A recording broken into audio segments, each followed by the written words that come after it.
እጅግ አድርጌ አመሰግናለሁ። እውነቱን ለመናገር ይህን ኢትዮጵያዊነትን በተመለከተ እንደ መናገር ያለ ከባድ እና አስቸጋሪ ነገር ያለ አይመስለኝም። በራሱ ደስታ የሚፈጥር ትልቅ ነገር ቢሆንም ራሱ ኢትዮጵያዊነትን ለማቅረብ ደግሞ ኢትዮጵያዊነትን ማወቅን ስለሚያስቀድም ከባድ ይመስለኛል።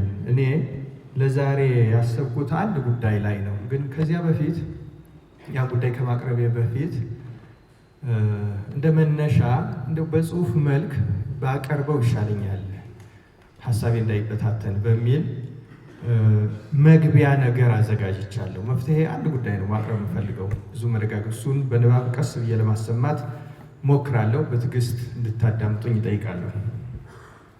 መጀመሪያ ማንሳት የምፈልገው አሁን በሀገራችን ያለውን የፖለቲካ እንቅስቃሴ በተመለከተ የግል ምልከታ ያለ የኔን ምልከታ ለኋላ ሐሳቤ መነሻዬ ስለሆነ የመጀመሪያው እምነቶቼ ብዬ የምገልጻቸው ነገሮች ችግርና መፍትሄ የምላቸው በሙሉ ማዕከል የሚያደርጉት ከተሜውንና ተምሬ ያለሁ ባዩን የኔ ቢጤው መሆኑን እንዲወሰድልኝ ፈልጋለሁ። መጀመሪያ ሁለተኛ ስለ ሀገራችን ነባራዊ ሁኔታ፣ ስለ ፖለቲከኞች ዜጎችን ሊያሳስቡ ወይም ሊያሰባስቡ ወይም ሊወክሉ ይችላሉ ብለን ስለምናስባቸው ብሔራዊ ተቋማት እነዚህ የሃይማኖት ተቋማትን ጨምሮ ማለት ነው እምነታቸው በሀገራችን ጉዳይ ላይ ማለት ነው የተለያየ አመለካከት ላይ መሆናችንን እረዳለሁ። በእርግጥ ይሄ ሁላችንም ሊባል የሚችል ነው። ግን ከዚህ በላይ ልዩነቱ ሳይሆን ደግሞ የሚያሳስበው ልዩነቶቻችን በአግባቡ መረዳቶችን ላይ እና በልዩነታችን ሌሎቹን ማክበራችን ግን በከፍተኛ ሁኔታ እጠራጠራለሁ። እንዲያውም አብዛኛዎቹ ንትርኮቻችንና ፍረጃዎቻችን የሚመነጩት ከዚህ ሊሆን ይችላል ብዬ አስባለሁ። ስለ ልዩነታችን የምንገምተውና የምናስበው ራሱ ልዩነታችን ከምንለው በላይ ልዩና በጣም ብዙ ሆኖ ይሰማኛል። አስፈሪነቱም ያለው እዚህ ላይ ይመስለኛል። አራተኛ የልዩነቶቻችን መፈጠሪያ ምክንያቶች ይልቁንም ደግሞ ልዩነቶቻችን የምናስተናግድባቸው መንገዶች እንደ ሀገርና ሕዝብ ያለንበትን በጣም ዝቅተኛ ቦታ አመለካቾች ከመሆናቸውም በላይ እኩል ደግሞ የጋራ ናቸው ብዬ አስባለሁ። በዚህ ጊዜ ማንም የበለጠ ተጠያቂ መሆን አለበት ብዬ አላስብም። እኩል የጋራ ናቸው ብዬ አስባለሁ ወይም ገምታለሁ። ይሄ እኔ እምነት ነው፣ ቅድም እንዳልኩት። አምስተኛ አሁን በእኔ እምነት አሁን ባለው የኢትዮጵያ ሁኔታ ላይ የተለያየ የፖለቲካና የሀገራዊ ጥብቅና እንቅስቃሴ አራማጆች ከሞላ ጎደል በኢትዮጵያዊነት ያምናሉ ብዬ አስባለሁ። ምናልባት ይሄ ሊለየኝ ይችላል። በእኔ ምልከታ ብዙዎቹ በኢትዮጵያዊነት ያምናሉ ብዬ አስባለሁ። እኔ እንደምገምተው ከሆነ ልዩነታችን የሚወድቀው በኢትዮጵያዊነት ላይ ሳይሆን ከኢትዮጵያዊነት ጋር በተያያዙ ሌሎች ሶስት መሰረታዊ ነገሮች ላይ ይመስለኛል። የመጀመሪያው የኢትዮጵያዊነት ትርክት ላይ አንዱ መሰረታዊ ልዩነት በታሪክ የኢትዮጵያ ታሪክ እና ኢትዮጵያዊ የምንላቸው ነገሮች ላይ የፖለቲካ ልሂቃኑን ጨምሮ ብዙዎቻችን ልዩነት እንዳለን ይሰማኛል። አሁን ላለን ውዝግብም ይህ ልዩነት አንዱና መሰረታዊ የልዩነት መሰረት መሆኑን ቸል ማለት ያለብንም አይመስለኝም። የዚህ ቸልታ ቢያንስ ልንደርስበት የምናስበውን ወይም የምንመኘውን የመግባባትና የአንድነት መንፈስ ሊፈትነው ይችላል ብዬ አስባለሁ። ሆኖም በኢትዮጵያዊነት ላይ ያለን ልዩነት አለን ብዬ አላስብም። ሁለተኛው ይሄ ኢትዮጵያዊነትና ብሔርተኝነት የምንለውንም ነገር በአግባቡ ማሰብ ያለብን ይመስለኛል። ለምሳሌ እዚህ ያለው ሰው ብዙ ጊዜ እንደማየው ኢትዮጵያዊነት ሲነሳ ደስ ይለዋል፣ ይደግፋል፣ ስሜቱንም ይገልጣል። ግን ያኛውንም በጥንቃቄ ማድመጥና ማሰብ ያለብን ይመስለኛል በእኔ እምነት። ምክንያቱም አንዱን ስላጨበጨብንለት ብቻ የምንመኘው ላይደርስ የምንሰጋው ላይቀር ይችላል። እውነቱን ለመናገር ከዚያ ይልቅ በአግባቡ አድምጠን ለይተን ችግሮቻችን ላይ አጤነን መጓዝ ያለብን ይመስለኛል። እኔ እንደሚመስለኝ ይሄ ኢትዮጵያዊነትና ብሔርተኝነት ላይ የጻፍኳትን ትንሽ ላንባታው ነው። አሁን በሀገራችን የፖለቲካ ልሂቃን ፓርቲዎችና ሌሎችም የሐሳብ አቀንቃኞች ኢትዮጵያዊነትን ወይም ጎሳዊነትን ብሔርተኝነት ወይም ጎሳዊነት ይባላል ጎሳዊነት የሚሻል ይመስለኛል ለምን ዓላማ የሚያቀነቅኑ ናቸው የሚለውን መረዳት ራሱ ወሳኝ ነው። አሁንም በእኔ ግምት አንዱ ልዩነታችን የሚወድቀው ኢትዮጵያዊነት ላይ ሳይሆን ጎሰኝነት ወይም ኢትዮጵያዊነት ብለው የሚወቅሱም ሆነ የሚያሞግሱ አካላት ለሁለቱም ነገሮች ያላቸው መረዳት ላይ ያንዳንዳቸው ለምሳሌ አንዳንድ አካላት ኢትዮጵያዊነትን የሚያቀነቅኑ አካላትን ኢትዮጵያዊ ዓላማ እንዳላቸው አካላት አድርገው አይቀበሏቸውም አያምኗቸውም። ምክንያታቸውን ሲያስረዱ ደግሞ ኢትዮጵያዊነት ስልታቸው እንጂ ግባቸው እንዳልሆነ ማስረጃ ይሆነናል ብለው እነሱ የሚያስቧቸውን ነገሮች እያመጡ ይሞግታሉ።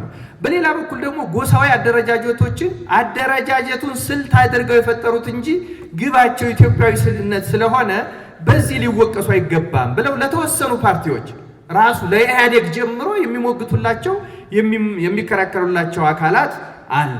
ይህ ነባራዊ እውነታ ከሆነ ነው እንግዲህ የነባራዊ እውነታ ከሆነ ምን ሰማው ነው ብዙ ቦታ ምናየው ምን ሰማው ይመስል ነባራዊ እውነታ ከሆነ በኢትዮጵያዊነት ሊወቀስ የሚገባው የትኛው እንደሆነ በውል ለማወቅ ምን ቸገር ይመስለኛል። እኔ ቸገራለሁ ቢያንስ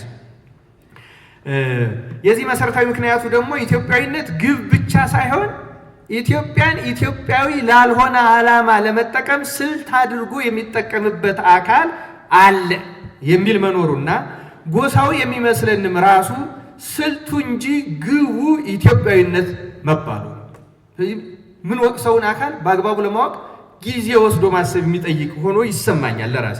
ይህን ራሱ ደግሞ አሁን የምንለውን ደግሞ አይ ይሄማ አንዱን ለመተቸት ወይም ራሱን ነፃ ለማውጣት የሚጠቀምበት ስልት ነው ብለን እንደገና ደግሞ ገልብጠን ሌላ ትችት ልናወርድበት እንችላለን። ነገር ግን አሁንም እውነታውን የማሳየት አቅም ሊኖረን አይችልም።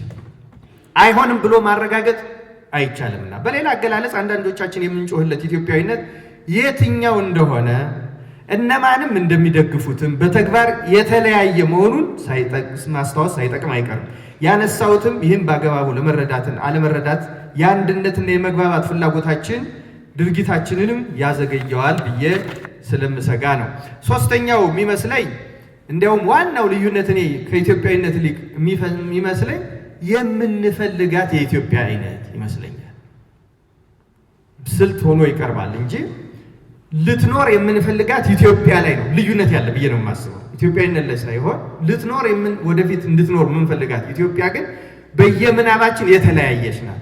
ይሄ ነው በጣም የሚያዋጋን ብዬ ገምታለሁ። ከላይ ያስቀደምኳቸውን ጉዳዮች ሁሉ የሚያጠቃልለው ለኔ ዋናው የልዩነታችን ምንጭ ይመስለኛል። ለኔ እንደሚመስለኝ ከሆነ ሁሉም ሊባሉ በሚችል መልኩ በአንዲት ኢትዮጵያ መኖርና በኢትዮጵያዊነት ይስማማሉ። ዋናው ልዩነታቸው ድብቅም ሆነ ግልጽ ንትርካቸው የሚወድቀው ወደዚች ወደ የምናባቸው ኢትዮጵያ ለመድረስ በሚሄዱበት ፖለቲካዊም ሆነ ኢኮኖሚያዊ ስልት ላይ ነው። እነርሱ የሚፈልጓት አይነት ኢትዮጵያ እውን እንድትሆን ግን ሌላውን አካል ኢትዮጵያዊነትን እንደማይፈልገው አድርጎ በማቅረብ ወደሚፈልጉት ሁኔታ ለማስገደድ እንደ ዘዴ ከመጠቀም አንስቶ በሌሎች ሰዎች ምናብ ውስጥ ያለችው ኢትዮጵያ እውን የምትሆን ሲመስላቸው ደግሞ የፈሩት ነገር ቢሆን ብለው ሲያስቡ ማለት ነው ጥቅምና ጉዳቱን እነሱ የሚያቀነቅኑትን ወይም ሌሎቹ የሚናገሩትን ከማስላት በፊት በተጠቂነት ስሜት ውስጥ ሆነው በመብሸቅ ብቻ ኢትዮጵያዊነትንም ለድርድር የሚያቀርቡት ይመስለኛል አንዳንዶቹ። ስለዚህ ኢትዮጵያዊነት ትልቅ መደራደሪያ ስልት አድርገው ነው ኢትዮጵያዊነት መኖር አለበትም የሚሉት አብዛኛዎቹ እንጂ የሚፈልጉትን አይነት ኢትዮጵያውንም ይሆን ከሆነ የትኞቹም ይጠላሉ ብዬ አልገምትም። ስለዚህ እነዚህ የልዩነት ምክንያት የሆኑ ነገሮች በአግባቡ ካልተያዙ ደግሞ በመጓታት ሁሉም ያልገመታት ኢትዮጵያ ወይም ኢትዮጵያ የማይሰኙ ሌሎች ንዑሳንና ደካማ ሀገሮችን ሊፈጥር ይችላል የሚለው ስጋት በብዙዎች ዘንድ እንዳለ እኔንም ይሰማኛል። የምጽናናው ግን ከስጋቶቻችን በላይ የሆነ አንድ ልዩ ኃይል ኢትዮጵያ ውስጥ የሚሰራ መሆኑን በጥብቅ አምናለሁ። ይህ ኃይል ሁሌም የሚነገረው የእግዚአብሔር ኃይል ነው። በእርግጥ ይሄ እግዚአብሔር ጣልቃ ይገባል የሚለውን ሐሳብ ደግሞ የማይቀበሉ ሰዎች ከምሁራን እስከ ፖለቲካ ሊቃን ወይም ሌሎቹ ሲተቹት እሰማለሁ። ይህንንም አከብራለሁ። ግን ሐሳቡን አሁንም ማፍታታት እፈልጋለሁ። ይሄንን ይህን የማይቀበሉ አካላት አንዳንዶች ስለ እግዚአብሔር ጣልቃ ገብነት የራሳቸው ምናባዊ አላቸው። እግዚአብሔር ጣልቃ ገባ የሚባለው ምን ሲሆን ነው ብለው የራሳቸው ምናብ አላቸው። ምናባዊ ስለ ይኖራቸውና ከምናባቸው ጋር አሁን ጣልቃ ገብቷል ብለን የምንናገርለን ነገር አልገጥም ሲላቸው ለመቀበል የሚቸገሩ አካላት አሉ። ይሄ አይ የለም ይሄ ሊሆን ይችላል የሚሉ ማለት ነው። ምናልባት እንደዚህ የመጀመሪያዎቹ ሰዎች በዚህ በኩል የሚያስቡት ማለት ነው እግዚአብሔር እንደ መብረቅ ድብልቅልቅ አድርጎ የሆነ ተአምር አሳይቶ እነሱ መሞት አለበት የሚሉትን ገሎ መሾም አለበት የሚሉትን ሹሞ ካላዩ እግዚአብሔር ጣልቃ ይገባ የማይመስላቸው በጣም ብዙ ሰዎች አሉ። ይሄ በጣም አንዱና በጣም ህፃናዊው ሐሳብ ይመስለኛል። ግን በመጽሐፍ ቅዱስ የእግዚአብሔር ጣልቃ ገብነት ከሚያስታዩት ታሪኮችን የበወስድ ማለት ነው ከእምነቴ በጣም ብዙ አስገራሚ ታሪኮች አሉ። ለምሳሌ እግዚአብሔር ብዙ ሰዎች አንዳንድ ሰዎች ሲናገሩት ከምሰማው ጣልቃ የሚገባ የሚመስላቸው የሚፈልጉት ምናባዊ ደግ ሰው ሲያመጣ ይመስላቸዋል። ግን ብዙ ጊዜ እግዚአብሔር ደግ ሰው ከማምጣት በፊት በክፉ ሰው ላይ ራሱ ክፉ ሰው ያመጣል። እንደገና እግዚአብሔር ይገርማቸዋል። ይሄ በመጽሐፍ ቅዱስ አለ። አኪጦፌልም በኩሲና ያሸነፈው ይሄ እኮ መጽሐፍ ቅዱሳዊ ታሪክ አይደለም እንዴ? በጣም ብዙ አይነት አካሄዶች አሉ እና ይሄ ባለመሆኑ እግዚአብሔር ጣልቃ አልገባም አይሰኝም ነው። ሁለተኛዎቹን አይነት ላንሳ። ሌሎቹ ሰዎች ደግሞ ለእግዚአብሔር ጠባቂነት መናገር እግዚአብሔር ይጠብቃል ጣልቃ ይገባል ማለት ዜጎች ድርሻቸውን እንዳይወጡ የሚያዘናጋ ነው ብለው የሚሰጉ ሰዎች ደግሞ አሉ። ይሄ በጣም አደገኛ። በተለይ ደግሞ የፖለቲካ ሰዎች ሲናገሩት ይልቁንም ከፍተኛ ኃላፊነት ያለባቸው ሰዎች ይህን የሚደግፉ ከሆነ ስራቸውን እግዚአብሔር አለ ብለው በመተው ሀገርን ለአደጋ ሊያጋልጡ ይችላሉ የሚል ስጋት ያይልባቸዋል። የእነዚህ አካላትን ስጋት በአክብሮት የምወስድ በሆንም እኔ የማምነው ግን የእግዚአብሔር ጣልቃ ገብነት የፈለጉትን እያደረጉ ወይም ተንኮልና ሴራቸውን ወይም ቸልተኝነታቸውን በእግዚአብሔር ጣልቃ ገብነት አመካኝተው የሚያላግጡትን ሰዎች ሐሳብ የያዘ አይደለም። የእግዚአብሔር ጣልቃ ገብነት እሱን አያካትትም። እንደዚህ አይነቱን ንግግር እኔ የማየው ልክ እንደ ሐሰተኛ ነቢያት ትንቢት ነው። እንደዚህ እያላገጡ እግዚአብሔር ጣልቃ ይገባል የሚሉ ሰዎችን ንግግር። ምክንያቱም እንደዚህ አይነት ንግግሮች ታሳቢ የሚያደርጉ ሰዎች ምን አይነት ሰዎች ናቸው ብዬ አስባለሁ። በንግግራቸው ከልብ የሚያምኑ ከሆነ ራሳቸውን ከምንም አይነት ሸፍጥ ማስመሰልና አድሎ ስለሚያጸዱ ህዝብም ሊቀበላቸው አይቸግራቸውም ብዬ አስባለሁ። ንግግራቸው ከስራቸው ሳይገጥም የሚናገሩት ከሆነ ግን ለእኔ የሚመስለኝ የንግግሩ ዓላማ የራስን ስራ የተንኮልም የሽፍጥንም አካቶ ጨምሮ ማለት ነው ክፉ ስራዎችን ጨምሮ ህዝብ የእግዚአብሔር አድርጎ እንዲቀበልላቸው በማሰብ የተቀባይነት ማግባቢያ ሽንገላ አድርጌ ወስደዋለሁ። እሱ ተቀባይነት የለውም፣ ፈራሽ ነው። ሶስተኛው ደግሞ እግዚአብሔርን ኃይል በመጠራጠር ሳይሆን አንዳንዶች ኢትዮጵያ ብቸኛ ናት ወይ እግዚአብሔር ጣልቃ ኤክሰፕሽናል እንዴት ልትሆን ትችላለች ብለው ይህንንም ሐሳብ የሚሞግቱ ሰዎች እንዳሉ አውቃለሁ። እና ይህም በማሰባቸውም ደግሞ እውነታቸውን ነው፣ ተፈጥሯዊ ነው፣ እውነትነትም አለው፣ የሚያስነቅፍም ነገር አይደለም። የኔም አይነትና የኔ አይነት ሰዎች ደግሞ ይህን የምንቀበለው ይህንን ሐሳብ ኢትዮጵያ ኤክሰፕሽናል ናት ልዩ ናት በሚል አይደለም። የኔና የኔ ቢጤዎች እምነት የሚመነጨው ይህን ካለመረዳት ወይም ኢትዮጵያ ብቻ ልዩ ኤክሰፕሽን ነች ከሚለው ላይ አይደለም። ከዚያ ይልቅ በኢትዮጵያም ሆነ በሌሎች ሀገሮች እግዚአብሔር ጣልቃ እንዲገባ የሚያስገድድ ልዩ ነገር መኖሩን መቀበል ላይ ነው የኛ መሰረቱ ነው። እግዚአብሔር ጣልቃ ይገባል ስንል እንዲገባ የሚያደርግ ሁኔታ አለ የለም የሚለው ነው እኛ የምንመረምረው ወይም የምንፈትሸውና እምነታችን የሚመሰረተው እዚህ ላይ። ይህ እንግዲህ እግዚአብሔር ጣልቃ እንዲገባ የሚያደርገው ሁኔታ በሀገራችን እንዳለ ደግሞ እኔ አውቃለሁ። መሪዎቻችን የፖለቲካ ተዋናዮቻችን ስለመጨመሩ ባላውቅም እግዚአብሔርን በኢትዮጵያ ጉዳይ ላይ ጣልቃ እንዲገባ የሚያስገድደው ነገር እንዳለ ግን እኔ በግሌ እርግጠኛ ነኝ። እርግጠኝነት የሚመነጨውም አንዳንዶቻችሁ ከምትጠረጥሩት ወይም እንዳይሆን ብላችሁ ከምትሰጉት ሐሰተኛ ራእይ ወይም በመገለጽ ሰበብ ከሚነገር ከሚመስለኝ ቅዠት እንዳልሆነ ማረጋገጥ እፈልጋለሁ። በእውነቱ ከዚያ ጋር ግን የዚህን እውቀት የምንጭ ግን መናገር ደግሞ አልፈልግም። በእርግጠኝነት ግን አውቃለሁ።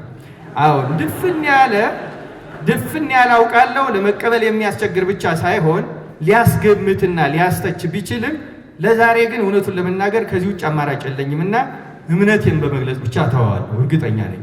ከዚሁ ጋር የማክለው ደግሞ ይህ እምነቴ የኔ ብቻ ሳይሆን በጣም ብዙ የሆኑ ኢትዮጵያውያንም እኔ በማውቀው እውቀት ላይ የተመሰረተ እምነት ጭምር መሆኑን ነው።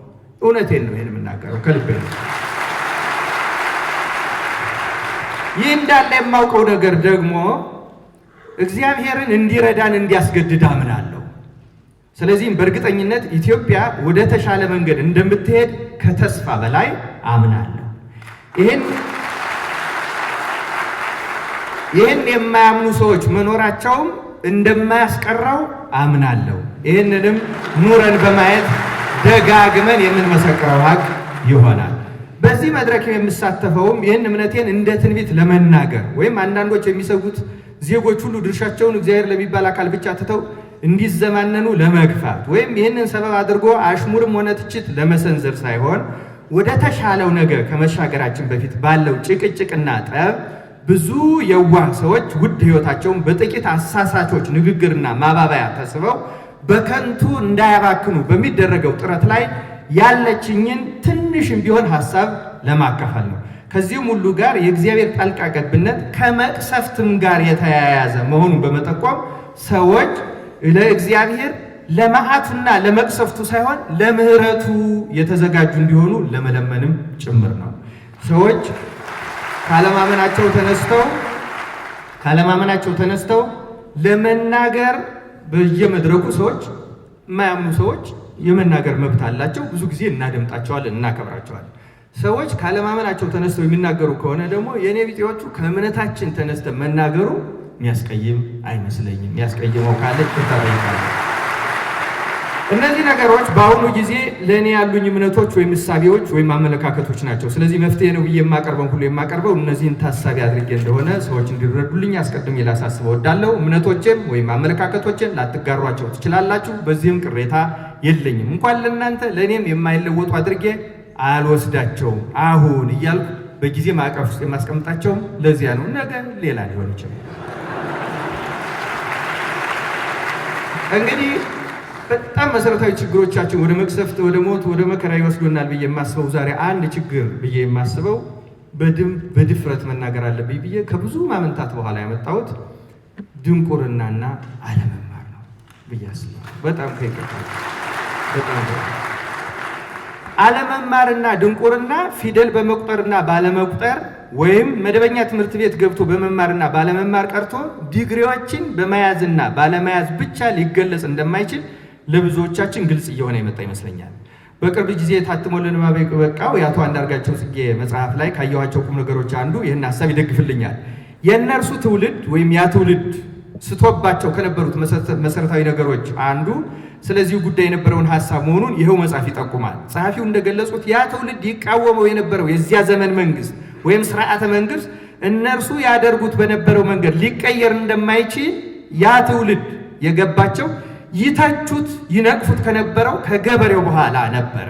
የለውጥ አቀንቃኙ ያ ትውልድ ለእርሱ ጭቆና ቁሜለት ሳለ ለእርሱ እንደቆምኩ ባለማወቁ የተነሳ ሊደግፈኝ አልቻለም እያለ ገበሬውን ይወቅስ እንደነበር አቶ አንዳርጋቸው ጽፏል። ነገር ግን እነርሱ በሚሄዱበት መንገድ ያ መንግስት ሊቀየር እንደማይችል ገበሬው ከእነርሱ በተቻለ ያውቅ እንደነበር የገባቸው ዘግይቶ ነበር። አሁን በመጽሐፉ መስከር ነበር። ስለዚህ ዕውቀትና ድንቁርና ቢያንስ ሁልጊዜም በዋልባቸው ትምህርት ቤቶች ላይ አነጻጽረን ልንለካቸው የማንችላቸው ነገሮች መሆናቸውን መረዳት አስፈላጊ ነው። እንዲያውም አንዳንዴ ቀለም ከነካው ሰው ይህ በኢንተርኔት አንዳንድ ነገሮችን እያየ ብዙ አስተያየት ከሚሰጠው ምንም አይነት ቀለም ትምህርት ያልተማረ ሰው እንደሚሻል የሚሞገቱ ተመራማሪዎች አሉ። በነገራችን ላይ በአሁኑ ጊዜ ምንም ያልተማረ ሰው አሁን ተምሬያለሁ ከሚለው የተሻለ አስተሳሰብ አለው ብለው ይሞግታሉ። ለምሳሌ ያህል የአንድ ሰው ላቅርብላችሁ። ቶም ኒኮላ የሚባል እኔ የምወደው ጸሐፊ አለ። እንዲህ ይላል በኢንተርኔት በዚህ በከሰም accessing the internet can actually make people dumber than if they had never engaged a subject at all. The very act of searching for information makes people think they have learned when in fact they are more likely to be immersed in more data they do not understand. ስተረጉመው ነው መረጃን የማፈላለጉ ሂደት ሰዎችን በቅጡ ሊረዱዋቸው በማይችሏቸው መረጃዎች ውስጥ እንዲዘፈቁ አድርጓቸው ሳለ እነርሱ ግን እንዳወቁና እንደገባቸው እንዲመስላቸው አድርጓል። ስለዚህም ኢንተርኔትን መጠቀም መቻል ሰዎችን ምንም አይነት ትምህርት ሳይማሩ ቢኖሩ ሊኖራቸው ከሚችለው መረዳት ባነሰ ደንቆሮዎች እያደረጋቸው ነው ይላል። አሜሪካዊ ፖለቲካ ሳይንቲስት ነው። ስለዚህ ተመልከቱ እንግዲህ ሰዎች በሆነ መስክ ተመርቀው ሊሆን ይችላል። ነገር ግን የሚኖሩበት ህይወት መረዳት፣ ግንዛቤ ምንም አይነት ትምህርት ሳይማሩ አልተማርኩም ብለው በዚያ አስበው ከሚኖሩ ሰዎች ያነሰ ሆኖ ከተገኘ ድንቁርና እንዲሁም ዲግሪ ባላቸው ሰዎች ሊጸና ይችላል ማለት ነው። ይህ ማለት ግን ከድንቁርና ካላላቀቀ ትምህርት ምን ያደርጋል ለማሰኘት የቀረበ አይደለም። ነገሩ እንደዛ አይደለም፣ ሊሆንም አይችልም። እውነቱን ለመናገር ዋናው ጉዳይ በተምር ያለውና አውቃለው ሰበብ በቁጡ ባልተማርንና ሳናውቅ እንደምናውቅ ቆመን በመናቀነቅን ሰዎች ሀገርም ህዝብም ምን ያህል እየተጎዳ መሆኑን ለመጠቆም ያህል ብቻ ነው። በእውነቱ በአዲስ አበባ ዩኒቨርሲቲ የሁለተኛ ዲግሪ ተማሪ በነበርንበት ወቅት ይኸው ጉዳይ ድንገት የውይይት ነጥብ ሆኖ ተነሳ እና አንድ ተማሪ ጥያቄን ጠየቀ። አስተማሪያችን ፕሮፌሰር ባየ ይማም ነበሩ። እሳቸውን ሳላስፈቅድ በማቅረብ ይቅርታ ጠይቃለሁ። ሐሳቡን እንደወረደ አይደለም የምቀርበው፣ ግን ሐሳቡ ከዚህ ከቶም ኒኮላ ሐሳብ ጋር ስለሚገጥም አሁንም በንባብ ላሰማችሁ። ጥያቄው ምን ነበር? ኢትዮጵያ በዘመናዊ ትምህርት እንዲሁ ምን ተጠቀመች ብለን ፍጥጥ አድርገን ጠየቅናቸው እና ፕሮፌሰር ባየ ትንሽ ዘወር ካሉ በኋላ መልስ መስጠት ጀመሩ እና ችግሩ ከትምህርቱ አይደለም። ሁሌ ትምህርት የችግር ምንጭ ሆኖ አያውቅም። እውነቱን ለመናገር ይህን ማሳሰብ ነው የፈለጉት። ችግሩ የሚመነጨው ባለማወቅ የነበረ ሰው ትንሽ የድንቁርና ጨለማው በትምህርት እየራቀው ሳለ ይመረቃል። ከተመረቀ በኋላ የሚጠበቅበትን መሰረታዊ ነገር ያቆማል። አንድ ሰው በእርግጥ ተምሯል የሚባለው ትምህርት ቤት ገብቶ በመውጣቱ ሳይሆን ከዚያ በኋላ በሚያደርገው ያልተቋረጠ ጥልቅ ትምህርት ነው። ይህም በመጀመሪያ ለሙያ እድገቱም ሆነ ለአጠቃላይ ሰብዕና ግንባታው የሚጠቅም ጠንካራና ጥልቅ ንባብ ማድረግ አለበት። ጠንካራና ጥልቅ ንባብ። ቀጥሎ ደግሞ ልክ እንደ ንባቡ ስራዬ ብሎ ጊዜ ወስዶ ማሰብ አለበት። በነገራችን ላይ የሚገኘው ሁሉ አይደለም የሚነበበው እውቀት የሚገኝበት መሆኑ የተረጋገጠ ነው። ይሄ በአካደሚሻን ፒር ሪቪውድ የሚባል በዚያ መስክ ሙያተኞች የሆኑ ያ የተጠና የተጻፈ ጽሁፍ እውቀት ሊያስገኝ የሚችላል ብለው ምስክርነት የሰጡን ካልሆነ ስለታተመ ብቻ አንድ መጽሐፍ ሊባል እንደማይችል መገንዘብ አስፈላጊ ነው። እኛ ሀገር ምናልባት ገለባው ሳይበዛም አይቀርም። ወስዶ ማሰብ አለበት። ይሄ ያገኘው እውቀት እንዴት ሊተገበር እንደሚችልና ምን አይነት ለውጥ ሊያመጣ የሚችል የስራ ፈጠራን ወይም ጥራትንና እድገትን ሊያመጣ እስከሚችልበት ማንበብና ማሰብን ያጠቃልላል። ከዚያም ሊተገበርና ወደ ኢኮኖሚያዊ ጠቀሜታ ሊያድግ የሚችል የስራ ንድፍ ፕሮጀክት ፕሮፖዛልን ጨምሮ እስከ ማምጣት አንድ ሰው ህሊናው እስከዛ የሚገፋው መስራትንና ማሰራትን ሊያስከትል የሚችል ትምህርት ጠቃሚ ይሆናል። በእኛ ያለው ግን የተለየ ነው። ይሄ ማቀርበው የእሳቸው ሀሳብ ነው። በነገራችን ላይ አንድ ሰው ጥልቅ ንባብ በጣም የበሰሉ መጽሐፍትን ማንበብ አለበት። ከዚያ ልክ እንደ ንባብ ቁጭ ብሎ ማሰብ አለበት። ካሰበ በኋላ ሊተገበር የሚችል አድርጎ ካላመጣ ሰው ተምሯል አይባልም። የሚያነበንብ ብቻ የተማረ አይባልም። በነገራችን ላይ ወደዛ መሄድ አለበት። ይሄን ካሉ በኋላ እኛ ያለውን ችግር ሲያስቀምጡ እንደናሉ መጀመሪያ ለሙያውና ለአጠቃላይ ሰብዕና ግንባታው በሚጠቅም መንገድ እውቀት ያላቸው መሆኑ የተረጋገጠላቸው መጽሐፍትን ስራዬ ብሎ በጥልቅ ማንበብ የሚጠበቅበት መሆኑን ይረሳል። የኛ ምሩቅ ማለት ነው። ብዙ ሁሉንም አይደለም። ከዚያ ትንሽ ገለል ማለት ጀምሮ የነበረው ድንቁርና ይመለስበታል። ከዚያም ዩኒቨርሲቲ ገብቶ በመውጣቱ ብቻ ሰውም ተምረሃል እያለው ራሱም እየተማረ እንደተማረ ራሱን እየቆጠረ በድፍረትና በለብ ንባብ ከቀራረማቸው እንደፈለገ እየተናገረ ይቀጥላል። ከዚያም ድንቁርና ሙሉ በሙሉ እየተጫነው ይሄድና የድንቁርና ብቃት ላይ ይደርሳል። ይሄ ፕሮፌሰር ባየ ቃል ሰው ፒኤችዲ ይዞ ማስተርስ ይዞ በድንቁርና ብቃት ላይ ሊኖር ይችላል። ይሄ እውነት ነው። ምንም ልንክደው አንችልም። ድንቁርናን በድፍረት መዋጋት መጀመር አለብን። በጣም ብዙ ሰው እያሳሳተ የድንቁርና ምልክቶች ላይ ይሄ ቶም ኒኮላስ ያለውን ላንብብላችሁ። ይሄ አሜሪካዊ ሳይንቲስት the unwillingness to hear others not only makes us all more unpleasant with each other in general but also makes us less able to think, to argue persuasively and to accept correction when we are wrong.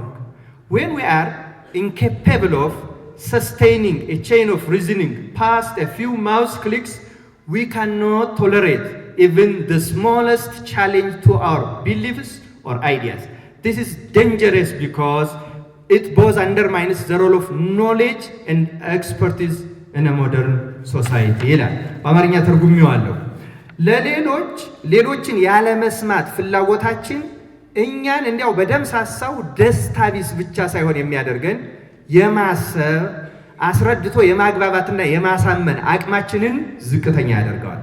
ከዚህም ጋር በተሳሳትን ጊዜም የማስተካከያ ሐሳቦችን የማንቀበል አቅመ ቢሶች ያደርገናል። ትንሽ ታግሰን ሐሳቦቻችን ተከታታይነትና ተያያዥነት ባላቸው ምክንያታዊ ሐሳቦች ማስረዳት ሲያቅተን ሐሳባችንና እምነታችን የምትሞግት ትንሽ ሐሳብ የሌሎች ሐሳብ እንኳን ለመታገስ ያቅተናል። እንዲህ ያለው ነገር በእጅጉ አደገኛ ነው። ምክንያቱም በዘመናዊ ማህበረሰብ ውስጥ ዕውቀትና ሙያ የሚኖራቸው ሚና ቦታ ያሳጣልና። በጣም እኔ ከልቤ ነው የሚሰማኝ። ሰውን ትዕግስት የለውም፣ በጣም ትዕግስት የለውም።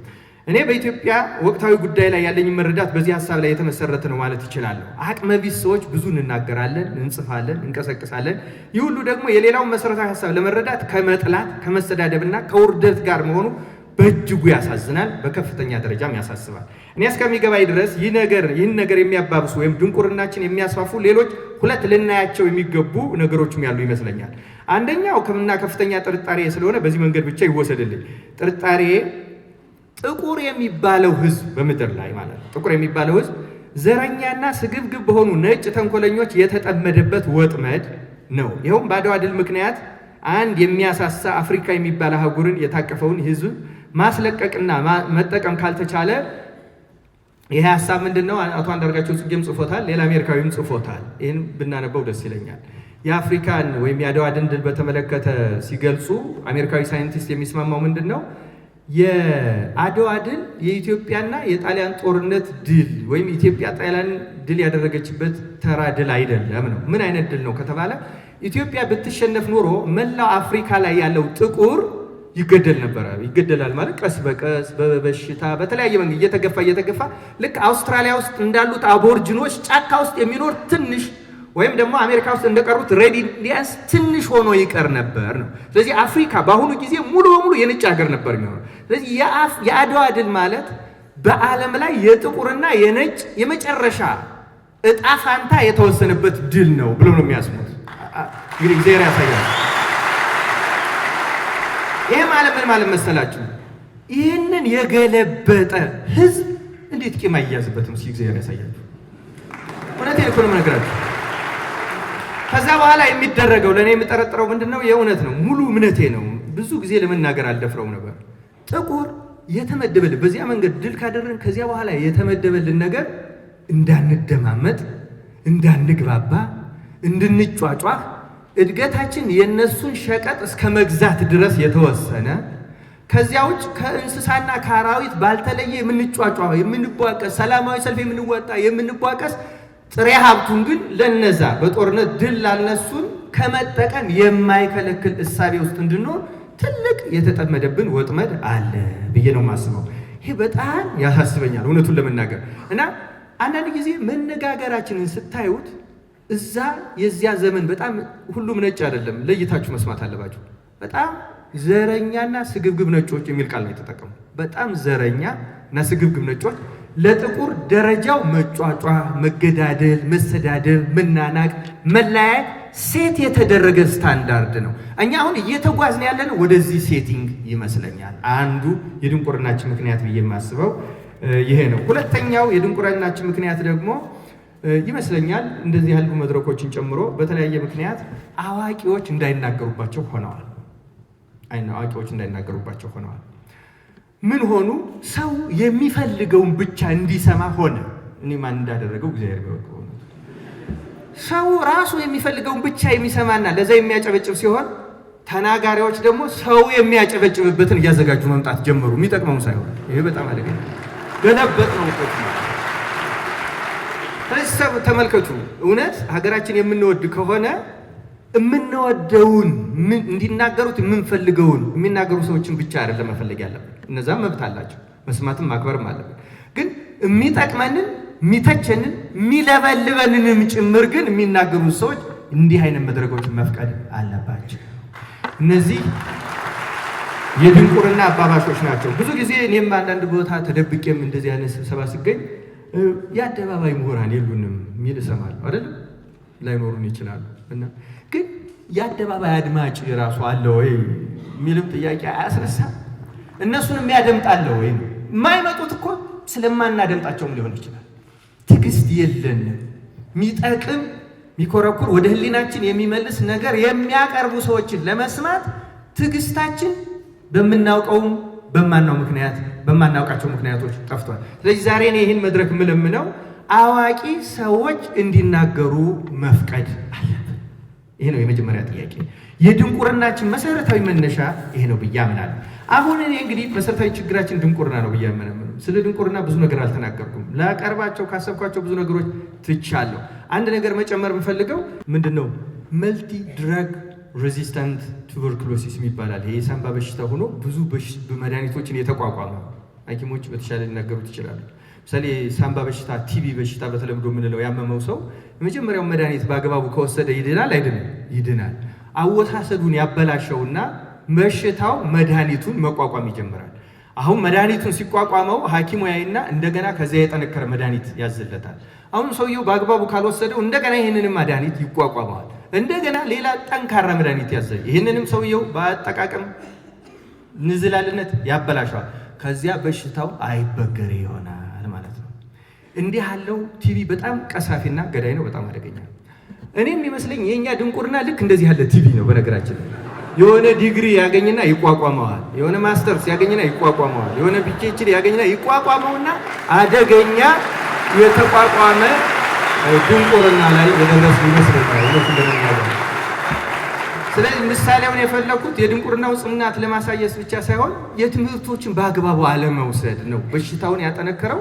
መድኃኒቶችን በአግባቡ አልወሰድናቸው፣ እንዲጠቅሙ እንዲተገበሩ ሰውን እንዲለውጡ እኛን እንዲለውጡ አድርገን ስላልወሰድናቸው እስከ ፒኤችዲያቸውን ያለ ትምህርት የሚቋቋም አደገኛ የድንቁርና በሽታ በሀገራችን ሰፈነ። እግዚአብሔር ከዚህ ያውጣን። እንግዲህ አሁን ጠንቀቅ ብሎ መራመድ ነው። እንደዚህ ያለው ትንፋሹ በጣም ገዳይ ስለሆነ ያው በዚህ ምን የታወቀ ነገር ነው። ይሄ ማለት ምን ማለት ነው? ወደ ማህበራዊ ህይወት ስናመጣው የእንደነዚህ አይነት ሰዎች ንግግር ልክ እንደ መልቲ ድራግ ሬዚስታንስ ቲቪ መሸሽ ያለብን ነገር ነው። እውነቱን ለመናገር በጣም አደገኛ ነው። ምክንያቱም እውቀት የሚመስል ነገር አለው፣ የሆኑ መረጃዎች አሉት፣ የሆኑ ጽሁፎችን ይጠቅሳል።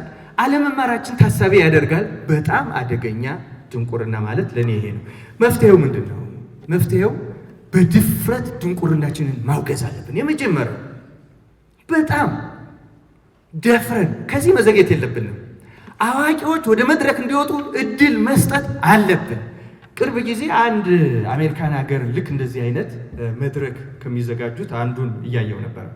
መድረኩ በጣም ነው የሚገርማችሁ እና ቀናለሁ። በሌሎቹ ሀገሮች የሚቀርቡ በጣም ትልልቅ ሊቃውንት ናቸው። በምሁርነታቸው ያስመሰከሩ እንደኔ ያለ ጥራዝ ነጠቅ ለማድመጥም በእውነት ታጥቦ ታጥኖ ነው በእንዲህ ያለው ሀገር የሚገኘው። ለምን መሰላችሁ? ሰውየው የሚያደርገው ንግግር እንግዲህ ቻይና እና የአሜሪካን ትሬድ ዋር እያያችሁት ይመስለኛል፣ እየሰማችሁት አይደለም? ሰውየው የሚያደርገው ንግግር ምንድን ነው? የአሜሪካውያንን ንቃተ ህሊና መመለስ ነው። እና የሚያደርገው ንግግር ምንድን ነው የሚለው? አሜሪካውያን ስለ ቻይና ያለን ግምት በጣም ስህተት ነው። በተሳሳተ ግምት ነው የመጣ ነው። እና ታሳቢ የሚያደርገው ምንድን ነው? እሱ ወይም የንግግሩ ማዕከል ማጠንጠኛ ቻይና ዓለምን በሌላ መንገድ ሪሼፕ እያደረገችው ነው። እግረ መንገዱን ይገርማቸዋል። ይህን ሲሞግት እነሱ ዓለምን እንዴት ሪሼፕ እያደረጉትና እኛ ሁሉ በዛ ሶፍትዌር እንደምንሰራ አናውቅም። በነገራችን ላይ አብዛኞቻችን ምንንጫጫው ራሱ ለእኛ የአፍሪካ ሶፍትዌር የመንጫጫት ነው ይመስለኛል። እውነት መጫጫ ለመሰማ እና በጣም ነው ይሄ የሚሰማኝ። የእውነት ኢኮኖሚ ሰው እንዴት በአግባቡ አይደመጥም? ኢትዮጵያ ውስጥ ለምንድነው ማናደምጠው? ለምንድነው ማናደምጠው? የኔ ጥያቄ ይሄ ነው። የትም ሀገር ሄደን የማይጠቅመን ባለስልጣን ሊሆን ይችላል፣ ለምን ግን አናደምጠው? እውነት ለመናገር የማይጠቅመን የፖለቲካ መሪ ሊሆን ይችላል፣ ለምን አናደምጠው? አድመጠን እኮ መተው እንችላለን። ቢያንስ ያለበትን የጉዳት መጠን እንረዳለታለን። ቢያንስ እውነቴን ነው። ቢያንስ ምክንያቱም ዝም ብሎ ሰው አይናገርም። ታሞ ሊሆን ይችላል እኮ ተጎድቶ ሊሆን ይችላል። እውነቴን ነው። እና ምን አለ አድምጠነው እንኳን ተሽሎት ቢሄድ እውነት አይደለም። ለዚህ እኔ ጥያቄ ስነ ስርዓት ባላቸው መድረኮችም ላይ ባለሙያዎች እየተጋበዙ ማድመጥ አለብን። ዝም ማለት አለብን። እና የኔ መሻገሪያችን ኢትዮጵያዊነት ነው ከሚለው ላይ ምኑን አንስተ ነው ካላችሁ የኢትዮጵያዊነት ትልቁ ሴት ካልምነስ ጭምታ ነበረ። በጣም አድማጮች ናቸው ኢትዮጵያዊ። በጣም ፈረንጅ ከኢትዮጵያውያን ውስጥ አንዱ የሚፈራው መሳሪያ ዝምታቸው ነበር። ማንም አያውቅም፣ ምን እንደሚገምቱ አያውቅም። አንብቡ መጽሐፍትን እስኪ። እንደ ሀበሾች ዝምታ የሚፈራ ነገር ነበረ ወይ? አሁን ደግሞ እንደ ሀበሾች በእርግጥ ገጠሬውን አያጠቃልልም፣ ግን እንደ ከተሜ ሀበሾች ወንፊት የሆነ ሰው አለ ማለት ምንም ነገር ካልምነስ ያስፈልገናል፣ እርጋታ ያስፈልገናል፣ ማድመጥ ያስፈልገናል። እናድምጣቸው። ምመኘው ለኢትዮጵያ የምንደማመጥባት ስልጣኔ ያለው ህዝብ በራሱ ወገን ላይ የማይተፋ ማንም ላይ አንተፋ። ምን ተፋው ኢትዮጵያዊነት ላይ ነው። አንዱን ኢትዮጵያዊ ስትንቀው ኢትዮጵያዊነትን ነው የምትንቀው። አንዱን ወገን ሳታደምጠው ስትቀር አንተን ነው ራስን እንዳትደመጥ እያደረክ ያለው። የሚያስፈልገን በጸጥታ ማድመጥ፣ ማሰብ፣ ትምህርትን በሽታችንን እንዲያገረሽ ከማድረግ ወደ በሽታችን የሚፈውስ መንገድ እንድናደርሰው ለምናለው። አመሰግናለሁ በጣም